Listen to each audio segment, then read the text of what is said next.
अगर आप RSCIT computer course के बारे में जानना चाहते हैं तो इस वीडियो को शुरू से लेकर अंत तक ज़रूर देखिए, जिससे कि आपके RSCIT के बारे में सारे के सारे डाउट क्लियर हो जाएंगे और आपको RSCIT की पूरी जानकारी मिलेगी। तो चलिए शुरू करते हैं।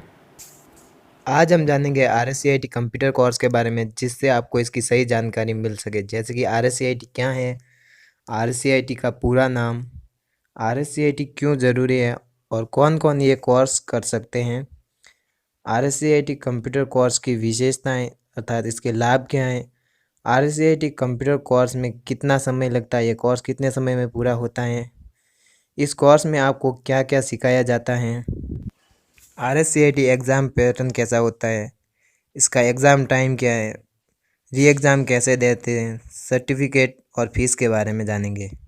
लेकिन अभी तक आपने हमारे चैनल को सब्सक्राइब नहीं किया है तो सब्सक्राइब कर दीजिएगा और उस बेल आइकन को दबा दीजिएगा, जिससे देख सके आप RSCIT की वीडियो सबसे पहले। अब बात आती है कि RSCIT कंप्यूटर कोर्स क्या है। तो RSCIT एक बेसिक और विस्तृत कंप्यूटर कोर्स है, जिसकी रूपरेखा इस तरह से तैयार की गई है कि कंप्यूटर की मूलभूत समझ को विकसित करने में हमारी मदद करती हैं। अब बात आती है कि RSCIT का पूरा नाम क्या है। तो RSCIT एक ई लर्निंग पर आधारित कोर्स है। यह एक परिपूर्ण कंप्यूटर कोर्स है। यह राजस्थान सरकार द्वारा चलाया जाता है। तो इसका पूरा नाम है Rajasthan state certificate in information technology. यह कोर्स RKCL के द्वारा रन किया जाता है। RKCL एक पब्लिक लिमिटेड कंपनी है, जिसका मुख्य उद्देश्य राजस्थान राज्य में डिजिटल साक्षरता को प्रोत्साहित करना है और युवाओं में IT प्रतिभा कौशल विकसित करना है। इसका पूरा नाम राजस्थान नॉलेज कॉरपोरेशन लिमिटेड है। अब बात आती है कि RSCIT कंप्यूटर कोर्स ही क्यों ज़रूरी है। तो इस कोर्स की पहली विशेषता यह है कि यह सूचना प्रौद्योगिकी और संचार विभाग द्वारा मान्यता प्राप्त कोर्स है। IT साक्षरता के लिए इसे आवश्यक माना है और यह सरकारी नौकरियों के लिए भी आवश्यक है। राजस्थान सरकार द्वारा इस कोर्स को मान्यता प्राप्त है। अगला सवाल यह है कि RSCIT कौन कौन कर सकता है। तो RSCIT में उम्र की कोई सीमा नहीं है। जो साक्षर और कंप्यूटर सीखने की प्रबल इच्छा रखने वाले यह कोर्स कर। RSCIT कंप्यूटर कोर्स के लाभ: नागरिकों के जीवन स्तर को उन्नत बनाना, डिजिटल ज्ञान आधारित समाज का निर्माण, लोगों की कार्य क्षमता को बढ़ाना, डिजिटल साक्षरता और उत्पादकता को बढ़ाना। अब बात आती है कि RSCIT कंप्यूटर कोर्स में कितना समय लगता है, यह कोर्स कितने समय में पूरा हो जाता है। तो यह कोर्स 3 महीना का होता है, जिसमें डेली आपको 2 घंटे पढ़ाया जाता है। 1 घंटे आपको थ्योरी क्लास होती है और 1 घंटे प्रैक्टिकल लिया जाता है। अब बात आती है कि RSCIT में आपको क्या क्या सिखाया जाता है। RSCIT कोर्स कंटेंट क्या है। तो RSCIT की शुरुआत होती है टाइपिंग ट्यूटर से। इसमें आपको हिंदी व इंग्लिश में टाइपिंग करना सिखाया जाता है, जिससे आप आसानी से हिंदी और इंग्लिश में टाइपिंग कर सकें।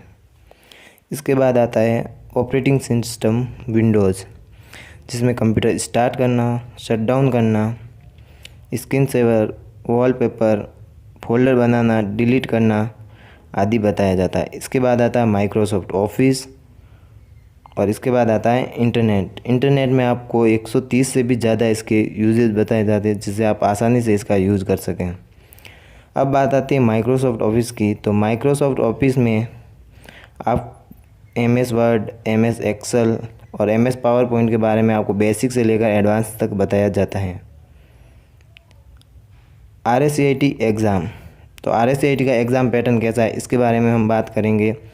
RSCIT में आपके रेगुलर मोड पर 2 एग्ज़ाम होते हैं, जिसे ऑनलाइन एग्ज़ाम अर्थात इसे इंटरनल एग्ज़ाम भी कहा जाता है। और दूसरा एग्ज़ाम आपका होता है वो ऑफलाइन होता है, MCQ बेस होता है, जो कि आपका ऑफलाइन एग्ज़ाम होता है। यह आपका मेन एग्ज़ाम है। इसे एक्सटर्नल एग्ज़ाम भी कहा जाता है। तो आइए जानते हैं ऑनलाइन एग्ज़ाम के बारे में कुछ बातें।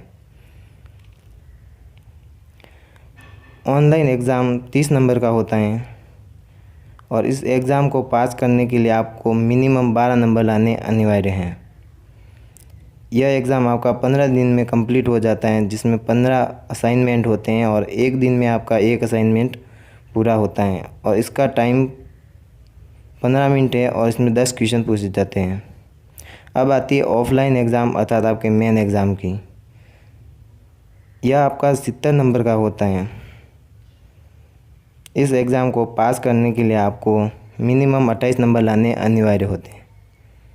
और इस एग्ज़ाम में आपसे 35 क्वेश्चन पूछे जाते हैं, जिसमें एक क्वेश्चन 2 नंबर का होता है। और इसको पास करने के लिए आपको 14 क्वेश्चन सही करने होते हैं और ये संडे के दिन होता है और 1 घंटे का। अब बात करते हैं RSCET री एग्ज़ाम के बारे में। अगर आप RSCET में किसी कारणवश पास नहीं हो जाते हैं तो आप RSCET का री एग्ज़ाम दे सकते हैं। इसके लिए आपको सेंटर से कांटेक्ट करना होगा और आप RSCET का अधिकतम 4 बार एग्ज़ाम दे सकते हैं। जो विद्यार्थी RSCET में पास होते हैं उनको RSCET का एक सर्टिफिकेट दिया जाता है। यह सर्टिफिकेट VMOU द्वारा दिया जाता है। VMOU क्या है? तो VMOU अर्थात वर्धमान महावीर ओपन यूनिवर्सिटी कोटा, इसके द्वारा यह सर्टिफिकेट आपको दिया जाता है, जो कि राजस्थान सरकार द्वारा मान्यता प्राप्त है। अब बात आती है कि RSCET कंप्यूटर कोर्स की फ़ीस कितनी है। RSCET के लिए आपको कितनी फ़ीस देनी होगी? तो RSCET कंप्यूटर कोर्स की जो न्यू फीस है वो है अभी 3350 रुपये पर कैंडिडेट। इस कोर्स की सबसे बड़ी विशेषता यह है कि यह कोर्स हिंदी और इंग्लिश दोनों माध्यम में उपलब्ध है, जिससे कि कोई भी इस कोर्स को आसानी से कर सकता है और कंप्यूटर का बेसिक ज्ञान प्राप्त कर सकता है। अगर अभी भी आपके मन में RSCET के बारे में कोई सवाल हो तो हमें कमेंट करके ज़रूर बताएं। मिलते हैं अगली वीडियो में, तब तक के लिए सीखते रहिए एसआर इंडिया के साथ। वीडियो देखने के लिए धन्यवाद।